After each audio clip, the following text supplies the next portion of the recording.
Bismillahirrahmanirrahim. Assalamualaikum warahmatullahi wabarakatuh.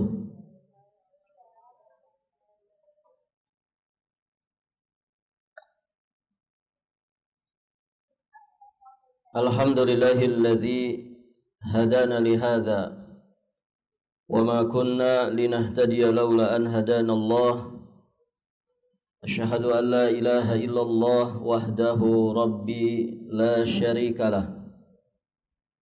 Wa asyhadu anna Muhammadan abduhu wa rasuluh. Amma ba'd. Allahumma inna nas'aluka ilman nafi'an wa rizqan thayyiban wa amalan mutaqabbala. Allahumma 'allimna ma yanfa'una wanfa'na bima 'allamtana wa zidna min 'ilmika wa karamika wa judika ya dzal jalali wal ikram. Innaka 'ala kulli syai'in qadir wa bil ijabati jadir. Para akhwat wa ummahat fillah rahimani wa rahimakumullah. Alhamdulillah, kita bersyukur kepada Allah Subhanahu wa taala pada kesempatan pagi hari ini. Insyaallah taala kita akan melanjutkan pembahasan tafsir surat Az-Zukhruf ayat yang ke-22 dan ayat ke-23. Allah Subhanahu wa taala berfirman, ba'da a'udzu billahi minasyaitonir rajim, bal qalu inna wajadna aba'ana ala ummatin wa inna ala atharihim muhtadun wa kadzalika ma arsalna min qablika fi qaryatin min nadhirin illa qala mutrafuha inna wajadna aba'ana ala ummatin wa inna ala atharihim muqtadun. Allah berfirman yang artinya, bahkan mereka berkata, yakni kaum musyrik, sesungguhnya kami telah mendapati nenek moyang kami menganut suatu agama dan kami hanya mengikuti jejak mereka. Dan demikianlah kami tidak mengutus sebelummu seorang pemberi peringatan pun dalam suatu negeri, melainkan orang-orang yang hidup mewah di negeri itu berkata, sesungguhnya kami mendapati bapa-bapa kami menganut suatu agama dan sesungguhnya kami adalah pengikut jejak-jejak mereka. Ibu-ibu yang dirahmati Allah, ada beberapa ayat semisal dengan ayat ini di dalam Al-Quran Al-Karim. Ibu bisa lihat di surat Al-Baqarah ayat 170.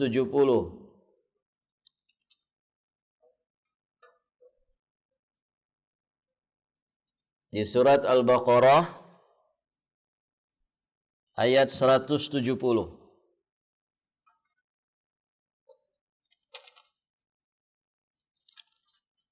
Allah Subhanahu wa taala berfirman,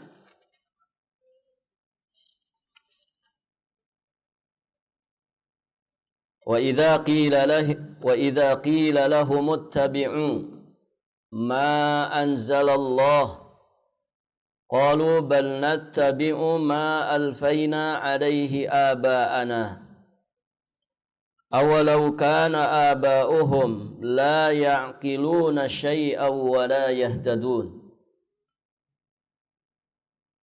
jika ada orang berkata kepada kaum kafir,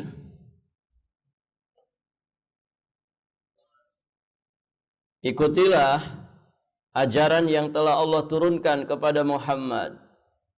Apa jawaban mereka? Mereka menjawab, kami telah mengikuti ajaran yang kami peroleh dari nenek moyang kami dahulu. Maka kemudian Allah menyatakan, katakanlah wahai Muhammad, apakah kaum kafir tetap akan mengikuti ajaran nenek moyang mereka, sekalipun nenek moyang mereka tidak mengetahui syariat, sekalipun mereka tidak berakal, tidak mengerti syariat halal ataupun haram sedikit pun, wala yahtadun, dan mereka tidak mendapatkan petunjuk, alias mereka ini orang-orang bodoh, apakah akan tetap diikuti walaupun nenek moyang mereka itu tidak paham syariat alias jahil terhadap syariat Allah? Ini ada di surat Al-Baqarah ayat 170. Baik, ibu-ibu yang dirahmati Allah, berikutnya juga bisa dilihat di surat apa? Al-Maidah ayat 104. Di surat Al-Maidah ayat 104. Allah Subhanahu wa taala berfirman, "Wa idza qila lahum ta'alu ila ma anzalallahu wa ila ar-rasul qalu hasbuna ma wajadna alaihi aba'ana awalau kana aba'uhum la ya'lamuna syai'an wa la yahtadun."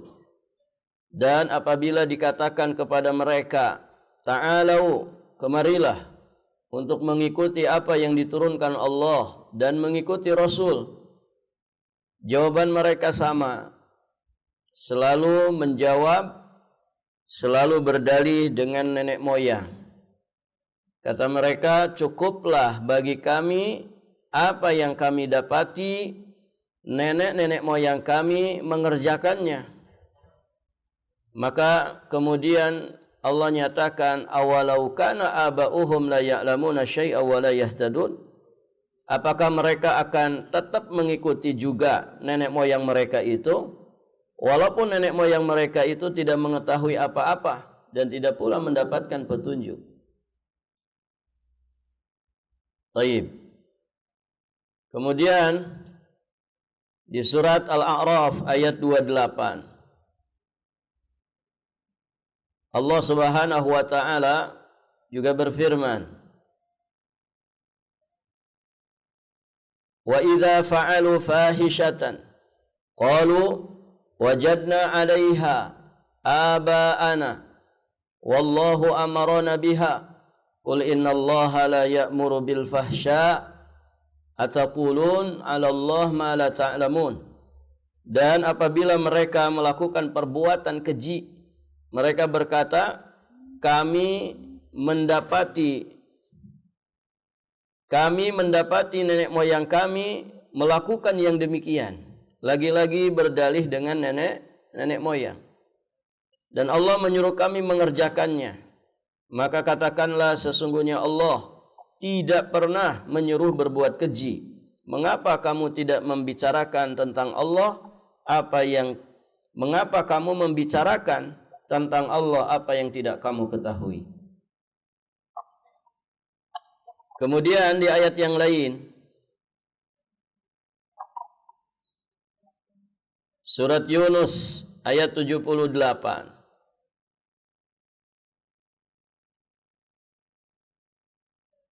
Surat Yunus ayat 78. Allah Subhanahu wa taala berfirman,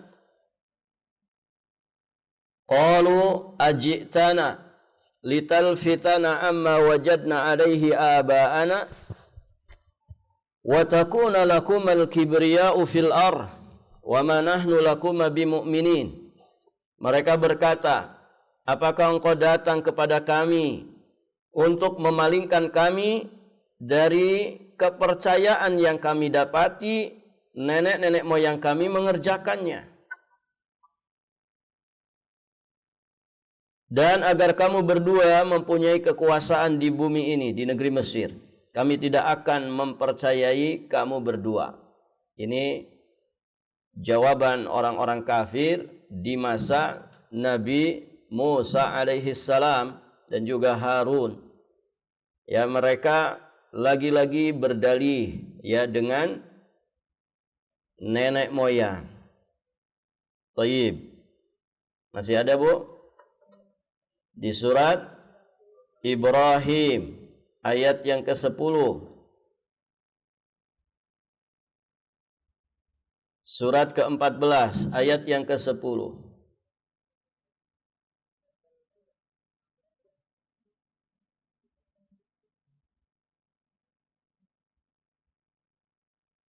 Qalat rusuluhum afillahi syak fatiris samawati wal ardh yad'uukum liyaghfira lakum min dhunubikum wa yuakhirakum ila ajalin musamma qalu in antum illa basyarum mithluna turiduna an tasudduna amma kana ya'budu aba'una fa'tuna bisultanin mubin.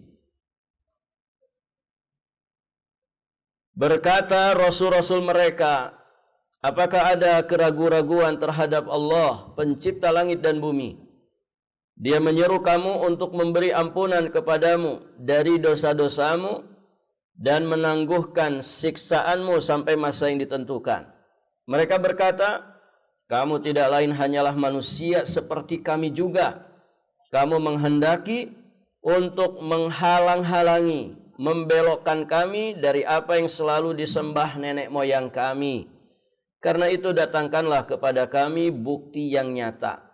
Jadi ketika didakwahi dengan tauhid, ketika didakwahi ya dengan dakwatul haq, ya mereka merasa orang-orang yang mendakwahkan hak ini sedang membelokkan mereka dari apa? Dari apa yang selalu disembah oleh nenek moyang mereka. Artinya merasa mereka dipalingkan dari ajaran nenek moyang. Ya, begitu kuatnya fanatik mereka, ta'assub mereka kepada nenek moyang. Baik, ibu-ibu yang dirahmati Allah. Di surat Al-Mu'minun ayat 24. Di surat Al-Mu'minun ayat 24. Allah Subhanahu wa taala berfirman, Faqala al-mala'u alladhina kafaru min qawmihi ma hadha illa basharun mithlukum yuridu an yatafaddala alaykum walau syaa Allah la anzala malaikah ma sami'na bihadza fi abaina al-awwalin. Maka berkatalah para pemuka orang kafir dari kaumnya, orang ini tidak lain hanyalah manusia seperti kamu. Lihat ya bagaimana orang-orang kafir, mereka sombong di hadapan Nabi dan Rasul yang diutus kepada mereka. Menganggap bahwasanya Nabi dan Rasul itu manusia biasa seperti kamu, yang ingin menjadi orang yang lebih mulia daripada kamu. Dan seandainya Allah menghendaki, tentu Dia mengutus malaikat. Belum pernah kami mendengar seruan seperti ini pada masa nenek moyang kami dahulu. Ya, selalu dibawa nenek-nenek moyang mereka. Jadi ketika didakwahi dengan kebenaran, mereka menganggap bahwa apa yang didakwahkan itu tidak pernah kami dengar dari nenek moyang kami dahulu. Kemudian ada juga di surat Luqman ayat 21. Surat Luqman ayat 21. Allah Subhanahu wa taala berfirman, "Wa idza qila lahum ittabi'u ma anzalallah qalu bal nattabi'u ma wajadna 'alaihi aba'ana awalau kana asyaitanu yad'uhum ila adzabis sa'ir. Dan apabila dikatakan kepada mereka, ikutilah apa yang diturunkan Allah, mereka menjawab, tidak. Tetapi kami hanya mengikuti kebiasaan yang kami dapati dari nenek-nenek moyang kami. Apakah mereka akan mengikuti nenek moyang mereka, walaupun sebenarnya setan menyuruh ke dalam azab api yang menyala-nyala? Baik, ibu-ibu yang dirahmati Allah. Jadi, betapa banyak ayat-ayat yang menegaskan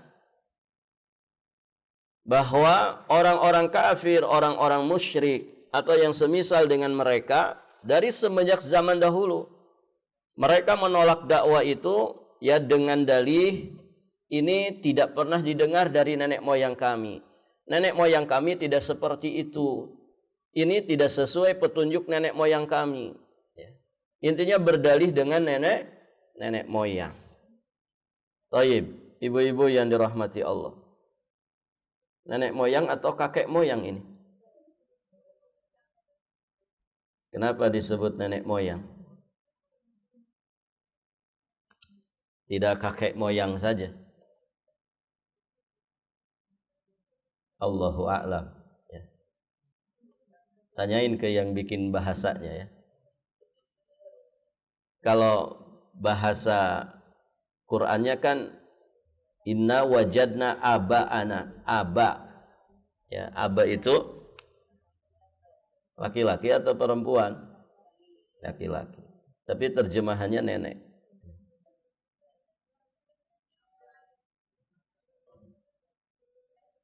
Memang emak-emak itu nggak bisa dilawan. Taib, ibu-ibu yang dirahmati Allah. Kita lanjutkan. Itu ya. Ini kenapa kita bacakan? Ya, karena supaya kita itu memahami bahwa kalau orang selalu berdalih dengan nenek moyang, itulah sesungguhnya jalannya orang-orang kafir, orang-orang musyrik sepanjang zaman. Dari semenjak ya zaman-zaman sebelum Nabi SAW sampai di zaman Nabi, lagu mereka sama, begitu. Dan bahkan sampai kehidupan, sampai nanti akhir zaman, ya, orang-orang yang memang aslinya menolak dakwah yang hak selalu berdalih dengan nenek moyang. Baik, ibu-ibu yang dirahmati Allah. Maka faidah pertama, alasan dan dalih berikutnya atas kesesatan mereka ini, orang-orang musyrik dan orang-orang kafir, mereka berdalih dengan nenek moyang, yakni dengan mengatakan inna wajadna aba'ana ala ummatin wa inna ala atharihim muhtadun. Sesungguhnya kami mendapati nenek moyang dan leluhur kami menganut suatu agama, menganut suatu keyakinan dan kepercayaan yang kami patut untuk mengikuti dan meneladaninya. Dan sesungguhnya kami hanya mengikuti jejak mereka. Taib, ibu, boleh nggak ikuti nenek moyang? Boleh tidak? Nenek moyang terdahulu itu dalam bahasa Arab disebut salaf. Salaf, orang terdahulu itu salaf. Baik. Nah, salaf itu ada dua. Ada salaf soleh, ada salaf yang soleh. Abu Lahab itu salaf bukan? Iya, lebih dulu dari kita. Beliau, dia ada di masa Nabi. Dari sisi zaman lebih dulu dari kita. Salaf dari sisi zaman. Tapi dia bukan salaf yang soleh. Salaf yang salah. Nah, yang diikuti itu adalah pendahulu-pendahulu kita yang baik. Wa manittaba'ahum bi ihsanin ila yaumiddin. Jadi yang mengikuti salafus saleh itu. Para pendahulu kita yang saleh diikuti. Adapun para pendahulu kita yang salah, jangan diikuti. Para pendahulu kita yang salah, bertentangan dengan ajaran Islam yang semurni-murninya, maka jangan diikuti. Kalau sudah kita pahami mereka ada dalam kesesatan, ada dalam kesalahan, wajib untuk tidak mengikutinya. Baik, ibu-ibu yang dirahmati Allah. Nah, ayat-ayat yang kemudian menjelaskan penolakan orang-orang kafir terhadap dakwah para nabi dan rasul yang diutus kepada mereka, kemudian berdalih dengan nenek moyang, berarti itu yang dimaksud adalah nenek moyang yang salah, nenek moyang yang tidak soleh, nenek moyang yang tidak berada di atas ajaran Allah Subhanahu wa taala dan Rasulnya. Baik, ibu-ibu yang dirahmati Allah.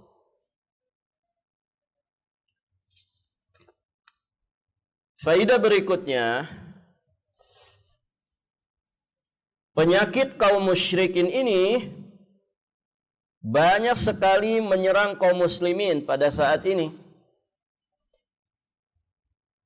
Ketika mereka diberitahu bahwa perbuatan ini termasuk kesyirikan, maka mereka akan menjawab seperti jawabannya orang-orang musyrik. Inna wajadna aba'ana ala ummah. Kami dapati nenek moyang kami ada pada satu ajaran yang berbeda dengan ajaran yang disampaikan ini.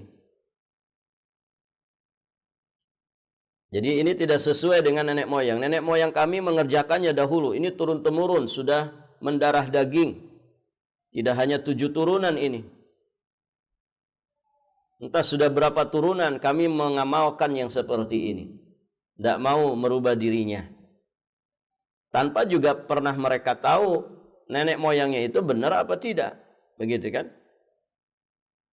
Ketika dinasehati bahwa amalan ini tidak ada tuntunannya dari Nabi Sallallahu Alaihi Wasallam, jawaban mereka juga sama seperti itu.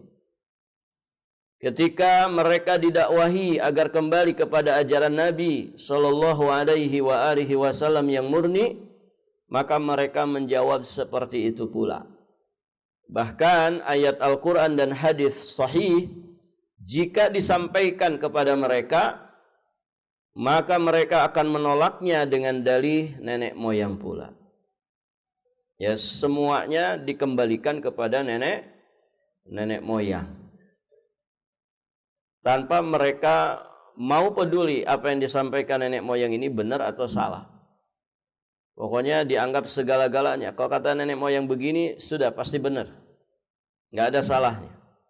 Padahal ibu-ibu yang dirahmati Allah, jika kita mau jujur dan bijaksana, sedikit saja mau jujur dan bijaksana, kita akan sadari bahwa tidak semua yang dikerjakan nenek moyang kita itu benar. Kebenaran tetaplah datang dari Allah dan Rasul-Nya melalui wahyu Al-Quran dan hadis-hadis yang sahih. Adapun jika bertentangan dengan keduanya, maka wajib bagi kita meninggalkannya. Wajib bagi kita meninggalkannya. Baik, ibu-ibu yang dirahmati Allah. Dan ini penyakit yang merata di mana-mana. Biasanya para penolak dakwah itu pasti mereka berpegangan dengan nenek moyang ini. Dalihnya selalu seperti itu.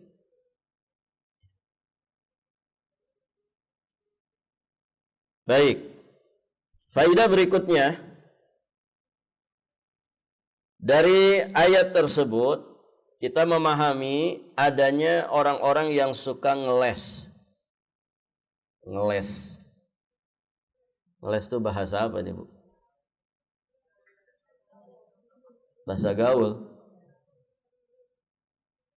Intinya ngeles itu ya cari-cari pembenaran, cari-cari alasan. Ada saja alasannya saat berbuat kesalahan, padahal dia tahu bahwa dirinya memang benar-benar salah. Nah, itu ngeles namanya. enggak benar kok, itu salah, benar. Ya. Kekeh, Pak, kekeh gitu. Dia selalu mencari pembenaran. Baik, ibu-ibu yang dirahmati Allah, Allah berfirman di surat Al-Qiyamah ayat 14, ayat 15.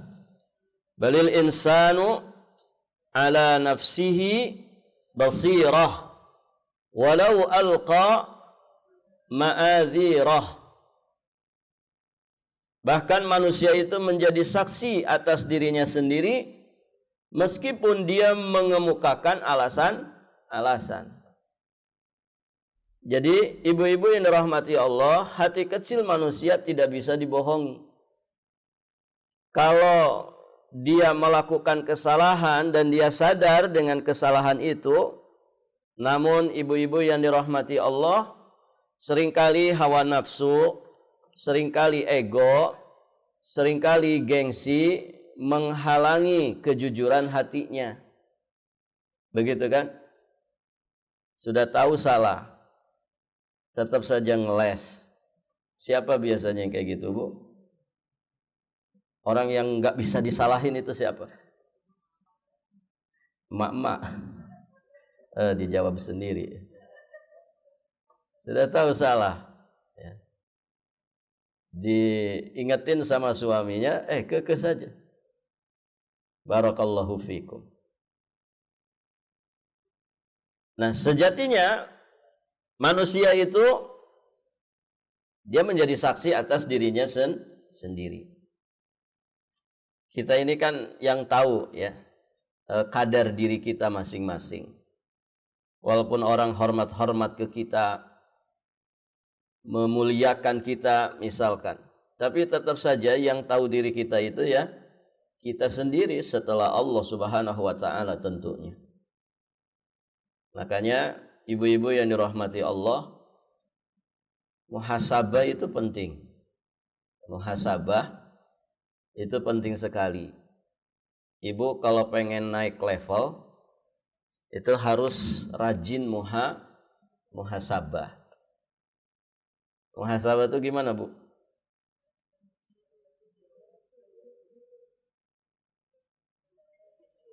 Hisab. Menghisab itu maksudnya apa? Muhasabah kan dari kata hisab. Ada ilmu hisab. Ilmu hisab itu apa? Ilmu matematika kan nama lain. Berarti muhasabah itu ngitung-ngitung di diri sendiri. Cocok tidak pendapatan dengan kenyataan? Ibu hari-hari dengerin ceramah, hari-hari belajar. Yang di dunia nyata, belum di dunia maya, begitu ya. Semua dilahap. Begitu ya. Rekaman-rekaman pengajian yang modelnya singkat, 1 menit atau hitungan detik, sampai ke yang berjam-jam. Semua dilahap. Taib. Pada dasarnya itu semua tidak manfaat kalau kemudian kita tidak berusaha mencocokkan dengan kehidupan nyata sehari-hari kita.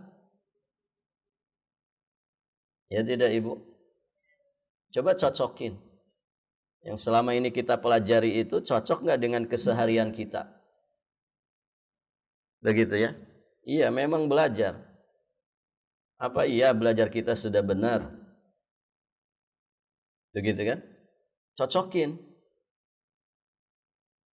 Apa iya sudah ikhlas? Apa iya sudah sesuai tuntunan Rasulullah sallallahu alaihi wasallam? Kalau kemudian iya, coba terus dihitung. Apakah yang saya dapat ini menjadikan saya tawadhu? Ataukah ada ujub di dalam diri? Apakah ada kiber, takabur? Apakah ada riya? Apakah ada sum'ah? Nah, itu dikorek-korek terus, dicocokin. Ya Allah, ternyata belum cocok. Ya. Belum cocok. Iya, belajar-belajar saja, tapi hanya wawasan-wawasan di kepala saja. Ternyata belum cocok di kehidupan pribadi, belum cocok pada muamalah di keluarga, ternyata belum cocok diterapkan kepada anak-anak yang di bawah tanggungan kita. Nah, itu akan terdeteksi saat kita mau apa, Bu? Saat kita mau muhasabah. Saat kita mau mengoreksi, mengintrospeksi diri. Makanya muhasabah itu termasuk kewajiban yang mesti kita lakukan. Mesti ada saat-saat di mana kita dalam kesendirian kita untuk mengoreksi diri. Itu penting. Ada pepatah Jawa itu apa, Bu? Ada orang Jawa di sini?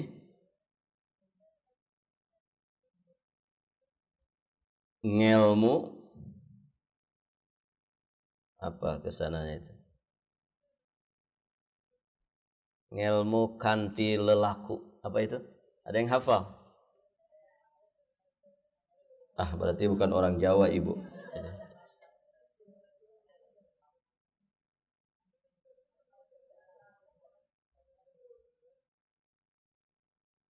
Siapa yang tahu istilah ini?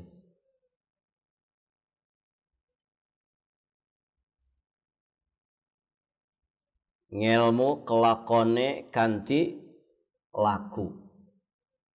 Apa artinya itu? Ngelmu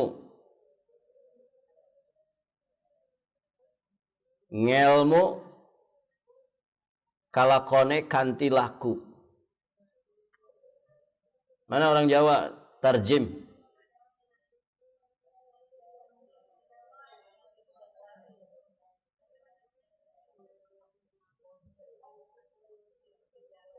Kelakone, kelakoni. Ngelmu kelakoni kanti laku. Ilmu itu baru dapat dipahami dengan sebenar-benarnya melalui penerapan dalam tingkah laku atau perbuatan. Itu intinya ngelmu itu dicocokin dengan keseharian kita. Ya kan?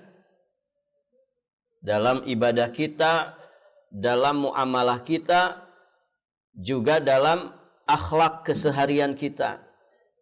Ya, Ibu. Kalau belajar, tapi enggak diterapkan, kaya apa iku? Sama suami belum bisa hormat, begitu kan? Sama anak belum bisa baik, belum bisa ngasih teladan. Terus selama ini ngaji seperti apa?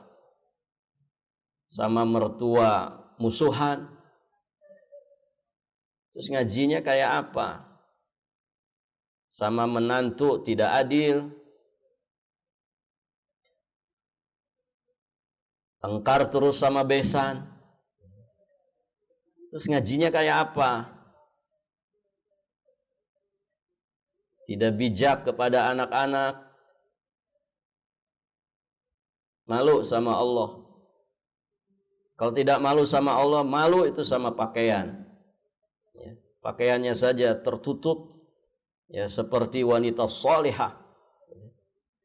Tapi kesolehan itu tidak tercermin dalam lisannya, dalam sikapnya, dalam tingkah lakunya. Jadi ngelmu iku kelakoni kanti laku. Itu, Bu, ya. Nah, itu hanya akan bisa dicocokkan ketika kita itu muhasabah. Makanya kalau kita bahas tazkiyatun nufus, itu muhasabah itu pasti dibahas itu. Karena itu wasilah besar untuk orang itu bisa mensucikan batinnya, mensucikan jiwanya. Harus ada waktu untuk duduk berkhalwat dengan Allah Subhanahu wa taala, mengoreksi apapun yang ada pada diri kita ini. Mencocokkan antara input dengan outputnya. Karena kalau inputnya bagus, harusnya kan outputnya juga bagus. Ya tidak, Ibu? Lihat, yang dimakan lebah itu apa? Lebah makan madu. Madu makan madu dong. Sari bunga kan? Masya Allah itu. Lebah makanannya yang baik-baik. Coba yang keluar dari lebah apa? Madu. Syifa. Ya. Dia menjadi wasilah kesembuhan bagi manusia. Masya Allah. Minumannya Rasulullah. Madu. Maka kalau kita belajar yang baik-baik, seharusnya juga menghasilkan kebaikan. Kebaikan lahir, kebaikan batin. Kebaikan lisan, kebaikan sikap, tingkah laku dan perbuatan. Taib, ibu-ibu yang dirahmati Allah. Jadi jangan suka ngeles. Kalau salah, akui salah. Sadari bahwa itu kesalahan. Kalau itu adalah kekurangan diri kita, akui bahwa itulah kekurangan diri kita. Hidup ini akan nyaman.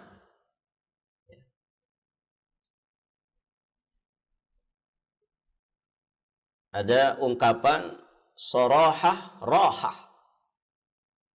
Apa itu?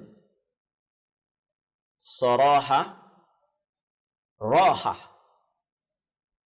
Jujur terus terang itu menenangkan hati. Rohah itu rehat. Jadi orang yang apa adanya, orang yang tidak sarmuk, cari muka, padahal dia punya muka, masih cari-cari muka. Jadi, orang yang tidak banyak berdrama, orang yang apa adanya, itu akan menenangkan batin. Kalau memang perut kita one pack, ya sudah, tidak usah capek-capek tahan nafas. Begitu ya. Memang sudah begitu. Barakallahu fikum. Artinya ya apa adanya saja. Kalau memang diri ini banyak kekurangan, ya akui banyak kekurangan. Untuk terus selalu berusaha memperbaiki diri. Ya jangan munafik. Ya jangan berwajah dua, apalagi berwajah tiga. Jangan di depan manis, di belakang pahit. Apa adanya. Itu menenangkan batin. Saraha raha. Taib, ibu-ibu yang dirahmati Allah. Maka jangan suka ngeles, mencari-cari pembenaran saat berbuat kesalahan. Karena manusia tidak bisa membohongi dirinya sendiri. Dan Masya Allah, ibu-ibu yang dirahmati Allah, kalau orang ini sadar akan segala kekurangannya, kalaupun kemudian Allah menganugerahkan kelebihan-kelebihan, pencapaian-pencapaian yang terbaik, dia tidak akan sombong. Ketika dia pun menyadari banyak kekurangan, dia tidak akan minder. Tidak akan merasa rendah diri ya di hadapan manusia. Toh ya hidup ini antara benar dan salah. Hidup ini antara soleh dan salah. Hidup ini antara taat dan maksiat. Barakallahu fikum. Siapapun mesti memiliki kekurangan. Begitu ya. Yang aib itu ketika orang sadar tentang kekurangan dirinya, tapi dia tidak mau memperbaiki diri dengan taubat dan juga dengan terus istiqamah memperbaiki dirinya, meningkatkan ilmu dan juga amal solehnya. Taib, ibu-ibu yang dirahmati Allah. Karakter ngeles ini adalah karakternya orang-orang kafir, orang-orang musyrik, orang-orang mujrim dan orang-orang ahli maksiat. Maka seorang muslim tidak suka ngeles. Baik, ibu-ibu yang dirahmati Allah, perhatikan di sini. Kita nukilkan beberapa ayat, ya, bagaimana ya orang-orang kafir, orang-orang musyrik, orang-orang mujrim, ternyata karakter mereka itu karakter ngeles. Allah berfirman tentang orang-orang musyrik dalam firman-Nya surat Al-An'am ayat 23. "Tsumma lam takun fitnatuhum illa an qalu wallahi rabbina ma kunna musyrikin. Unzur kaifa kadzabu ala anfusihim wa dhalla anhum ma kanu yaftarun." Kemudian tiadalah fitnah mereka kecuali mereka mengatakan, demi Allah Tuhan kami, tiadalah kami mempersekutukan Allah. Jadi orang musyrik tidak ngaku berbuat syirik. Lihatlah bagaimana mereka telah berdusta terhadap diri mereka sendiri. Dan hilanglah daripada mereka sesembahan-sesembahan yang dahulu mereka ada-adakan. Orang musyrik, mereka tidak mau disyirik-syirikan. Ini. Di surat yang lain Al-An'am 148. Sayaqulul ladzina asyraku law sya'allah ma asyrakna wala aba'una wala harramna min syai'. Kadzalika kadzdzabal ladzina min qablihim hatta dzaqu ba'sana. Qul hal indakum min ilmin fatukhrijuhu lana in tattabi'una illa adh-dhann wa in antum illa takhrusun. Orang-orang yang mempersekutukan Allah akan mengatakan, jika Allah menghendaki, niscaya kami dan bapak-bapak kami tidak akan mempersekutukannya. Berdalih dengan takdir. Ini takdir Allah. Ya, kalau Allah menghendaki, menakdirkan, kami enggak akan jadi orang musyrik. Apa namanya ini, Bu? Iya, ngeles. Jadi dia yang berbuat salah tapi nunjuk-nunjuk orang. Suka mengkambing hitamkan orang. Begitu.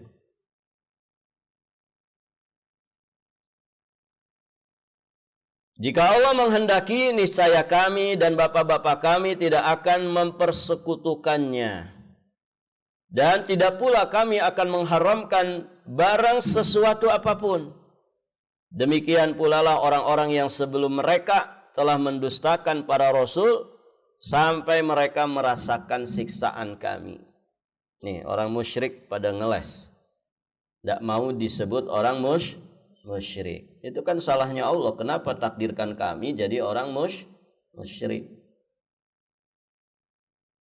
Di surat Al-Mujadalah ayat 18. Yauma yab'atsuhumullahu jami'an fayahlifuna lahu kama yahlifuna lakum wa yasabuna annahum ala syai' ala innahum humul kadzibun.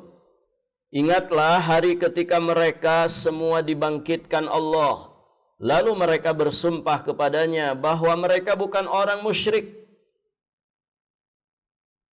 Mereka bersumpah kepadanya sebagaimana mereka bersumpah kepadamu, dan mereka menyangka bahwa sesungguhnya mereka akan memperoleh sesuatu manfaat. Ya, disangkanya ngelesnya itu akan memberikan manfaat.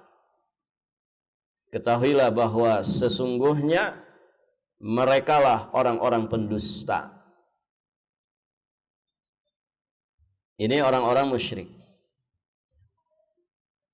Baik, ibu-ibu yang dirahmati Allah.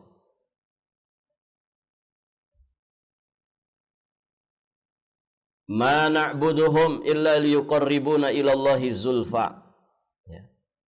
Orang-orang yang berbuat syirik dengan menyembah berhala, ya, ketika mereka diingatkan, ya, mereka ngeles juga. Ma na'buduhum, kami tidak beribadah kepada mereka.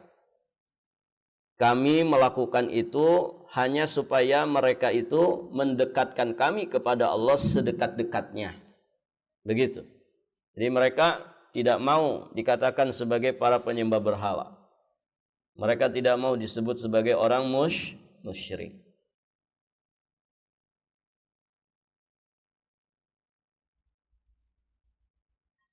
Taib, ibu-ibu yang dirahmati Allah.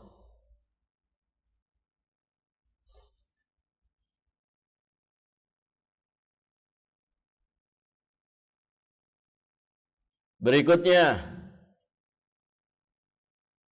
tentang orang-orang mujrim, para pendosa dan juga orang-orang zalim di surat An-Nahl ayat 28. Mereka juga sama, tidak mengakui kezaliman mereka. Alladzina tatawaffahumul malaikatu zalimi anfusihim fa alqaw salama ma kunna na'malu min su' bala innallaha alimun bima kuntum ta'malun. Yaitu orang-orang yang dimatikan oleh para malaikat dalam keadaan berbuat zalim kepada diri mereka sendiri. Zalim kepada diri ketika orang itu melakukan dosa dan maksiat. Lalu mereka menyerah diri sambil berkata, kami sekali-kali tidak mengerjakan suatu kejahatan pun. Berarti ngeles enggak ibu? Ngeles di sini. Enggak kok, kami enggak berbuat jahat. Maka malaikat menjawab, bala, iya ada. Kamu itu penjahat, kamu itu tukang zalim. Dan sesungguhnya Allah itu Maha mengetahui apa yang telah kamu kerjakan. Nah, ngeles-ngelesnya mereka ini itu tidak akan manfaat sedikit pun di hadapan Allah. Dan Allah tegaskan itu di surat Al-Mu'min ayat 52. Yauma la yanfa'udz zalimin ma'dziratuhum wa lahumul la'natu wa lahum su'ud dar. Hari yang tiada lagi berguna bagi orang-orang zalim permintaan maaf mereka. Uzur mereka enggak bisa diterima. Apapun dalih mereka. Dan bagi merekalah laknat dan bagi merekalah tempat tinggal yang buruk.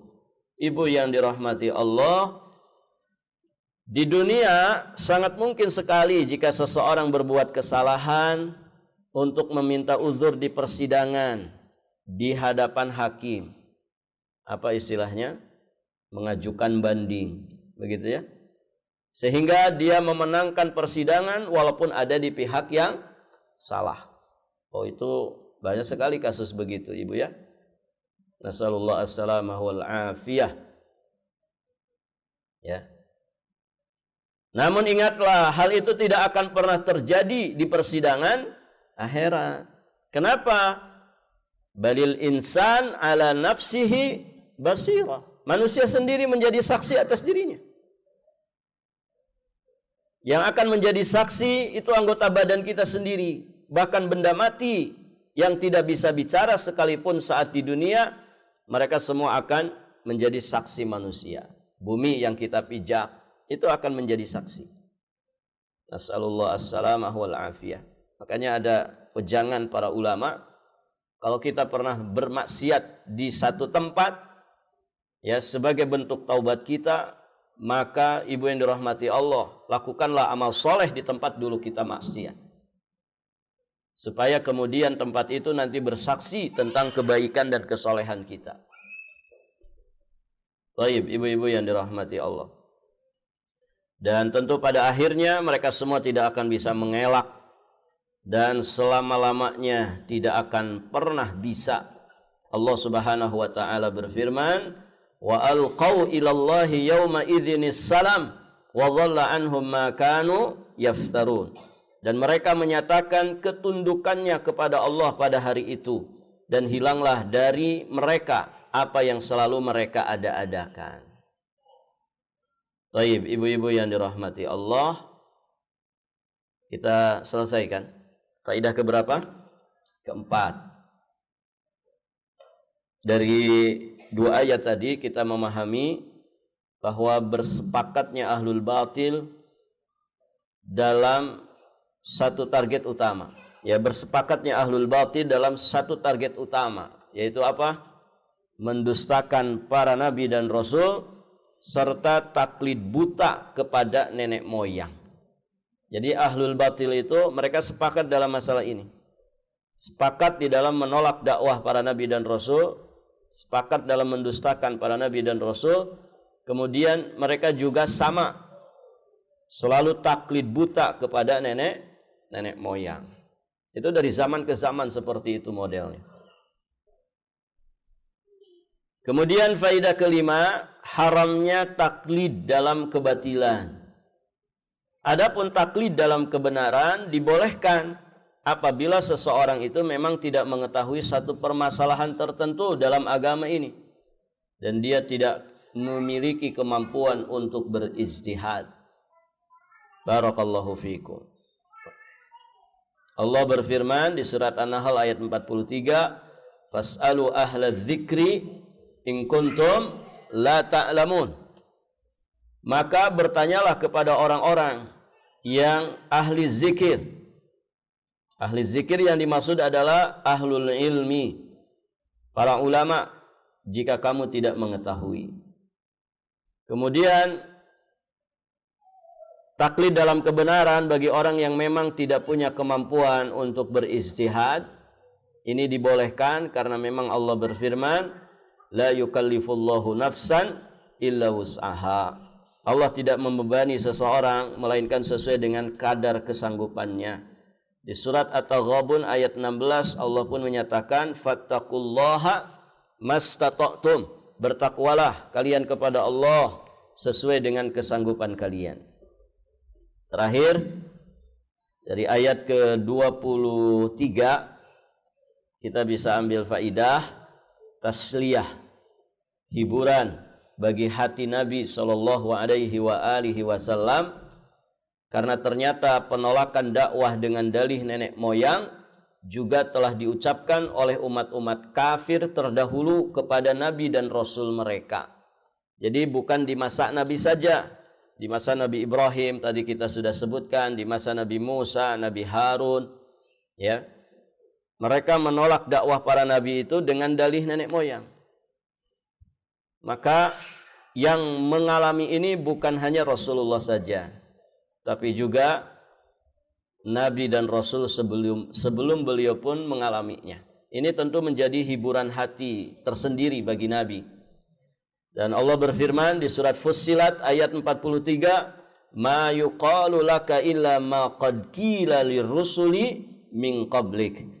Apa yang dikatakan oleh orang-orang kafir kepadamu tidak lain adalah apa yang telah dikatakan kepada rasul-rasul sebelummu.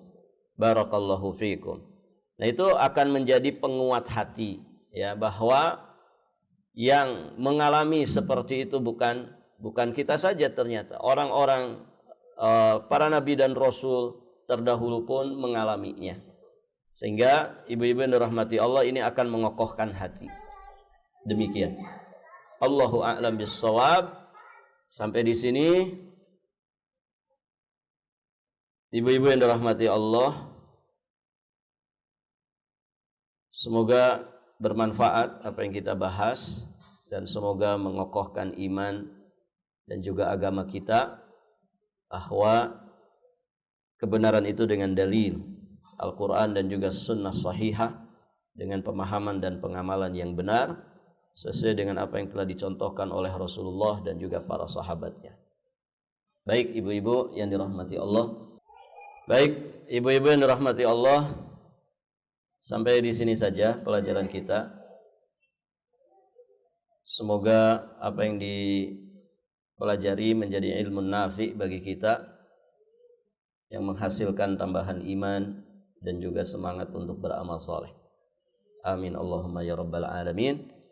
Kita akhiri dan kita tutup dengan doa kafaratul majlis. Subhanakallahumma bihamdik, asyhadu an la ilaha illa anta, astaghfiruka wa atubu ilaik. Hadanallah wa iyyakum ajma'in. Wallahul muwaffiq ila aqwamit thariq. Al-'afwu minkum. Wassalamu alaikum warahmatullahi wabarakatuh.